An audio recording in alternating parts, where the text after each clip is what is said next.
ఓం శ్రీ మాత్రే నమః. భక్తి భాస్కర ఛానల్కు స్వాగతం. హిందూ ధర్మ శాస్త్రం ప్రకారం పెళ్లి అనేది కేవలం ఇద్దరు వ్యక్తుల కలయిక మాత్రమే కాదు, అది రెండు ఆత్మల అనుసంధానం, 7 జన్మల బంధం. అయితే సంసారం అన్నప్పుడు చిన్న చిన్న గొడవలు, మనస్పర్ధలు రావడం సహజం. ఉప్పు లేని కూర ఎలా ఉండదో గొడవలేని కాపురం కూడా ఉండదు. కానీ ఆ మనస్పర్ధలు హద్దులు దాటి మనశ్శాంతిని హరిస్తుంటే, సంసారం నరకంలా మారుతుంటే మాత్రం ఖచ్చితంగా జాగ్రత్త పడాలి. జ్యోతిష్య శాస్త్రం, వాస్తు శాస్త్రం మరియు పురాణాలలో భార్యాభర్తల మధ్య అనురాగం పెరగడానికి, కలహాలు తొలగడానికి అద్భుతమైన పరిహారాలు సూచించబడ్డాయి. ఆ పరిహారాలు ఏమిటి, వాటిని ఎలా పాటించాలి అనే విషయాలను క్షుణ్ణంగా తెలుసుకుందాం. వీడియోని ఎక్కడా స్కిప్ చేయకుండా పూర్తిగా చూడండి.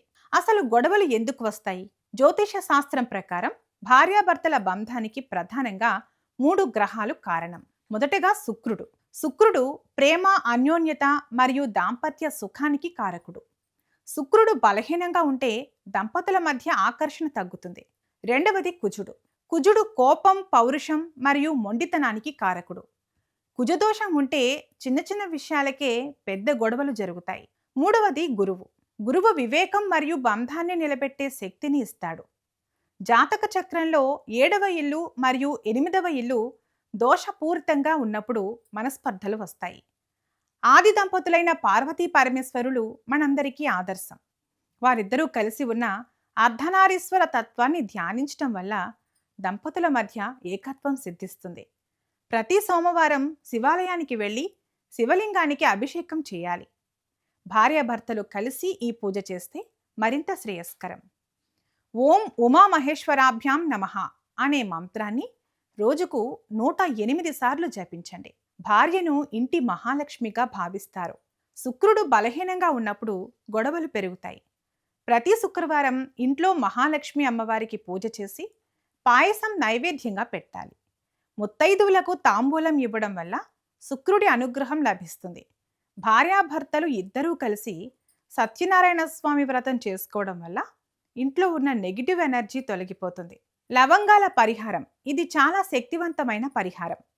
శనివారం రాత్రి 7 లవంగాలను తీసుకుని మీ భాగస్వామి పేరును మనసులో తలుచుకుంటూ 21 సార్లు ఊదండి. ఆ తర్వాత ఆదివారం ఉదయం ఆ లవంగాలను కాల్చేయండి. దీనివల్ల వారిలో ఉన్న కోపం క్రమంగా తగ్గుతుంది. ఉప్పుతో పరిహారం. నెగిటివ్ ఎనర్జీని గ్రహించే శక్తి ఉప్పుకు ఉంది. ఒక గాజు గిన్నెలో కొద్దిగా కల్లుప్పు తీసుకుని మీ బెడ్రూమ్లో ఒక మూలను ఉంచండి. ప్రతి వారం ఆ ఉప్పును మార్చుతూ ఉండాలి. ఇది ఇంట్లో ఉన్న ప్రతికూల ఆలోచనలను పీల్చేస్తుంది.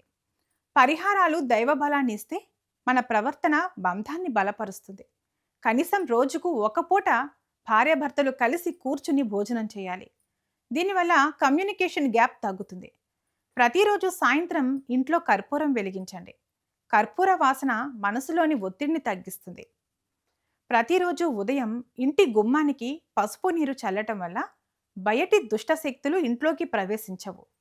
గురువారం నాడు విష్ణువు గుడిలో పూజ చేసిన పసుపు దారాన్ని లేదా నూలు దారాన్ని భార్యాభర్తలు తమ చేతికి కట్టుకోవడం వల్ల బృహస్పతి అనుగ్రహం లభిస్తుంది. గొప్ప మేధావి అయిన చాణక్యుడు భార్యాభర్తల బంధం గురించి ఇలా చెప్పారు: భార్యాభర్తల మధ్య రహస్యం అనేది 3వ వ్యక్తికి తెలిసిన రోజున ఆ బంధం బలహీనపడుతుంది.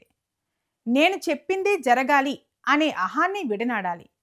గొడవ జరిగినప్పుడు ఎవరో ఒకరు మౌనంగా ఉండటం లేదా క్షమించడం నేర్చుకోవాలి.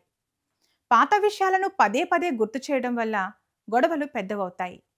వర్తమానంలో జీవించడం నేర్చుకోండి. ప్రతిరోజు ఉదయం లేదా సాయంత్రం ఇప్పుడు చెప్పే మంత్రాన్ని పఠించండి. శ్రీరామ జయ రామ జయ జయ రామ లేదా శ్రీ సీతారామాభ్యాం నమః. సీతారాములు కష్టాల్లో కూడా ఒకరిని ఒకరు విడవలేదు. వారి నామస్మరణ వల్ల దాంపత్యంలో సహనం పెరుగుతుంది. ఇప్పుడు చెప్పే తప్పులు అస్సలు చేయకండి. మంచం కింద పాత సామాన్లు, ఇనుప వస్తువులు లేదా విరిగిన వస్తువులను ఉంచకండి. బెడ్రూమ్లో హింసాత్మకమైన ఫోటోలు లేదా యుద్ధం వంటి చిత్రాలను ఉంచకండి. సాయంత్రం దీపం వెలిగించిన తర్వాత గొడవ పడటం లేదా ఏడవటం అశుభం.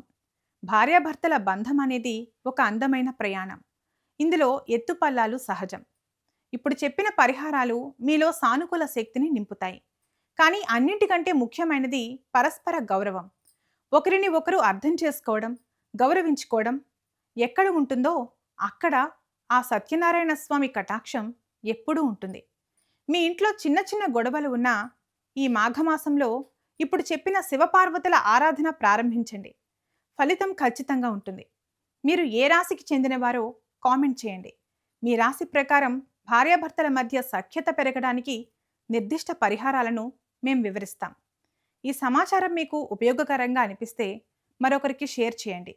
ఈ వీడియో మీకు నచ్చినట్లయితే లైక్ చేయండి, షేర్ చేయండి. ఇలాంటి మరిన్ని వీడియోల కోసం మా ఛానల్ను సబ్స్క్రైబ్ చేసుకోండి. అలాగే బెల్ ఐకాన్ను నొక్కండి. దీనివల్ల మేము చేసే ప్రతి వీడియో నోటిఫికేషన్ రూపంలో మీ వద్దకు చేరుతుంది. సర్వే జన సుఖినో భవంతు.